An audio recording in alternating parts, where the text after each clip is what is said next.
वर्तमान काळात वक्तृत्व कलेचा दुरुपयोग केला जातोय.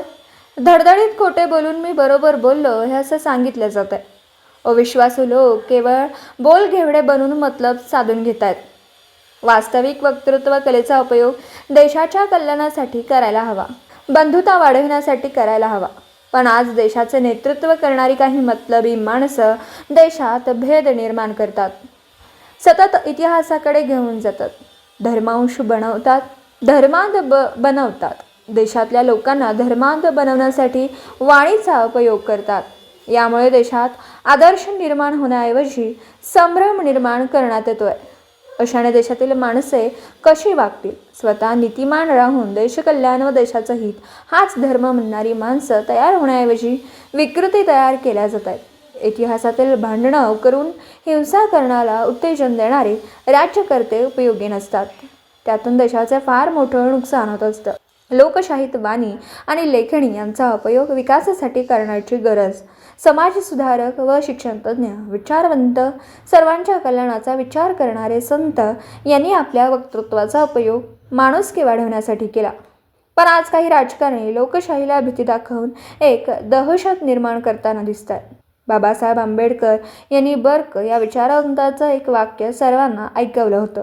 सत्ता देणे सोपे असते, सुज्ञपणा देणं कठीण असतं. म्हणून आज आपण सुज्ञ नागरिक घडवण्यासाठी वक्तृत्व कलेचा उपयोग करावा, असा विचार छत्रपती शिवाजी कॉलेज सातारा येथील मराठी विभाग प्रमुख प्राध्यापक डॉक्टर सुभाष वाघमारे यांनी वक्तव्य केलं. ते सावळज येथील महात्मा गांधी विद्यालयात प्राचार्य शंकरराव उर्फ बापूसाहेब उनुने वक्तृत्व स्पर्धेच्या पारितोषिक वितरण समारंभात बोलत होते. अध्यक्षस्थानी अमोल उनुने हे उपस्थित होते. या स्पर्धेचं आयोजन स्मृती मंडळाचे संस्थापक कैलासवासी मारुती तारळेकर यांच्या प्राचार्य उनुने स्मृती मंडळ व SK उनुने English medium school Savalaj यांच्या संयुक्त विद्यमाने करण्यात आलं होतं. वक्तृत्वाचं महत्त्व सांगताना डॉक्टर वाघमारे पुढे म्हणाले की वक्तृत्व म्हणजे केवळ वाणीचा विलास नव्हे. वक्तृत्व हे आपल्या व्यक्तिमत्वासाठी आवश्यक गोष्ट आहे. कोणतेही कार्य चांगलं होण्यासाठी लोकांशी सुसंवाद आवश्यक असतो. कॉर्पोरेट जगात विश्वास व संवाद यांची गरज आहे. आपल्या मनातले स्वप्न वाणीतून व्यक्त करण्यासाठी धैर्य हवं.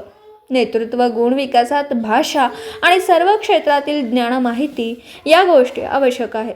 कर्मवीर यांची वाणी आणि कृती चारित्र्य हे अनुकरणीय असेल.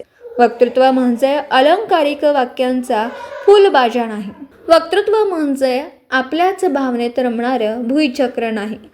वर्तमान काळातला अंधार दूर करण्यासाठी वक्तृत्व असतं. या स्पर्धेत भाग घेणाऱ्या विद्यार्थ्यांनी सत्य शोधण्यासाठी, हित करण्यासाठी, लोकांचे कल्याण व भारतीय लोकशाही मूल्यांचे जतन करण्यासाठी जागरूक राहून आपले विचार प्रसारित केले पाहिजेत. त्यासाठी त्यांनी चौफेर वाचन करण्याची गरज व्यक्त केली.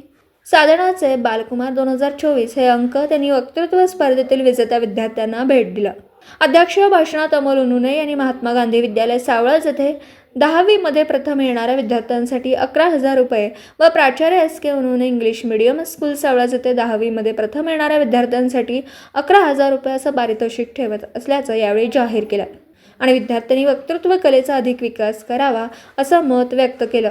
स्पर्धेच्या प्रारंभी AP पाटील यांनी प्रास्ताविक केलं. सदर मंडळाचे सचिव श्री दिलीप उनुने यांनी वक्ते व अन्य मान्यवर यांचा परिचय करून दिला. या स्पर्धेत एकूण 65 विद्यार्थी सहभागी झाले. बालगटात साक्षदा क्षीरसागर, कन्या विद्या मंदिर शिरोळ, किशोर गटात हर्षवर्धन कारंडे, शांतिनिकेतन विद्या मंदिर सांगली, कुमार गटात विश्वजा प्रकाश पाटील, ज्ञानदेव सावंत हायस्कूल बस्तवडे व खुल्या गटात शिवम संजय माळकर, भारती विद्यापीठ सांगली यांनी प्रथम क्रमांक मिळवला. या स्पर्धेत सर्व गटात द्वितीय, तृतीय व उत्तेजनार्थ अशी पारितोषिकं मान्यवरांच्या हस्ते देण्यात आली. याच कार्यक्रमात महात्मा गांधी विद्यालयाच्या मयुरेश निकम 10वी, श्रेया पाटील 10वी यांना व प्राचार्य उनुने इंग्लिश मीडियम स्कूलच्या स्वरा पाटील 10वी, अक्षत पाटील 10वी या विद्यार्थ्यांना आदर्श विद्यार्थी पुरस्कार देण्यात आला. यावेळी सर्व गटातील परीक्षकांचा सत्कार करण्यात आला. कार्यक्रमाचे सूत्रसंचालन अनिल बागवडे यांनी केला. आभार VB गाट यांनी मानले. यावेळी मंडळाचे अध्यक्ष डॉक्टर संदीप मारुती तारळेकर, माजी मुख्याध्यापक SA Patil, Shidgonda Patil, Dilip Chivate, Sunil Kedge, Sanjay Thorat, Balasaheb Sawant, Ramesh Kamble, doctor DR Taralekar, स्पर्धक, पालक, शिक्षक, ग्रामस्थ व विद्यार्थी मोठ्या संख्येने हजर होते. दिवसभरातील घडामोडींचा आढावा घेण्यासाठी पाहत रहा N24 मराठी न्यूज चॅनल.